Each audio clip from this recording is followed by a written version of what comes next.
लगता है ओवरऑल ये कंप्लीट बजट है। बट विशेष तौर पर मुझे खुशी एक बिहारी होने के नाते है, जिस तरीके से बिहार को अलग अलग क्षेत्र में अलग अलग प्रावधानों के माध्यम से एक विकसित बिहार बनाने की दिशा में हम लोग अग्रसर हों, उसका भी इसमें जिक्र किया गया। कि मांग हम लोगों ने लंबे समय से की थी।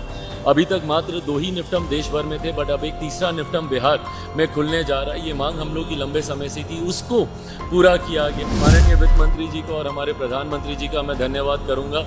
मंत्री होने के नाते भी मैं इनका धन्यवाद करूंगा, जिस तरीके से फूड प्रोसेसिंग इंडस्ट्री को की मांगों को इस बजट जो उनकी सोच रही है उस सोच को मजबूती देने वाला ये बजट है।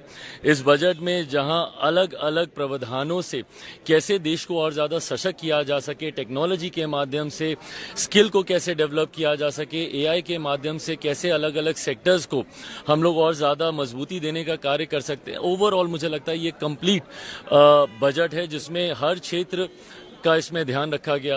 किस तरीके से अमीर और गरीब के बीच की दूरी को कम किया जा सके, किस तरीके से शहर और गांव के बीच की दूरी को कम किया जा सके, किस तरीके से मिडिल क्लास की हैंड होल्डिंग की जा सके, युवा महिलाओं को किस तरीके से हम लोग अलग अलग योजनाओं के माध्यम से हम लोग कैसे उनको मजबूत कर सकते हैं। मुझे लगता है ओवरऑल ये कंप्लीट बजट है। बट विशेष तौर पर मुझे खुशी एक बिहारी होने के नाते है, जिस तरीके से बिहार को अलग अलग क्षेत्र में अलग अलग प्रावधानों के माध्यम से एक विकसित बिहार बनाने की दिशा में हम लोग अग्रसर हों, उसका भी इसमें जिक्र किया गया।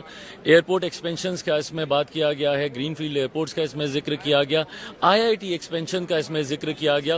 कोसी में हम लोग हमेशा से अभी भी जिस तरीके से वहां पे आपदा आई, उसमें जिस तरीके से उस समस्या के समाधान को लेकर जिस तरीके से इसमें प्रावधानों का जिक्र किया गया। मेरे मंत्रालय से जुड़े हुए विषय निफ्टम, जिसकी मांग हम लोगों ने लंबे समय से की थी।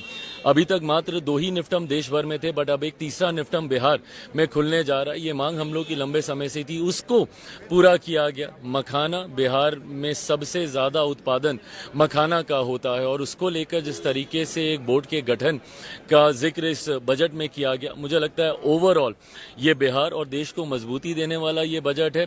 एक बिहारी होने के नाते मैं जरूर माननीय वित्त मंत्री जी को और हमारे प्रधानमंत्री जी का मैं धन्यवाद करूंगा। मंत्री होने के नाते भी मैं इनका धन्यवाद करूंगा, जिस तरीके से फूड प्रोसेसिंग इंडस्ट्री को की मांगों को इस बजट में पूरा किया गया।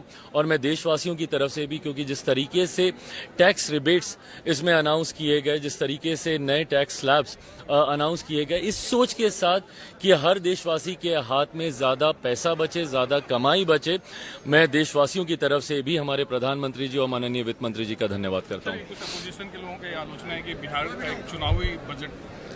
भाई जब बजट आते हैं देश के किसी ना किसी कोने में चुनाव होते ही रहते हैं। ऐसे में इसी सोच के साथ, इसी सोच के लिए हम लोग 1 नेशन 1 इलेक्शन का हम लोग जिक्र कर रहे हैं।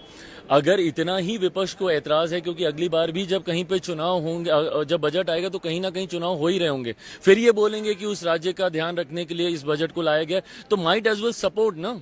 आप 1 नेशन 1 इलेक्शन का फिर आप समर्थन कर दें विपक्ष को। वंस एंड फॉर ऑल ये खत्म ही हो जाएगी डिबेट कि ये बजट एक राज्य को लेवर करने के लिए या इलेक्शन को मद्देनजर रखते हुए बजट लाया गया।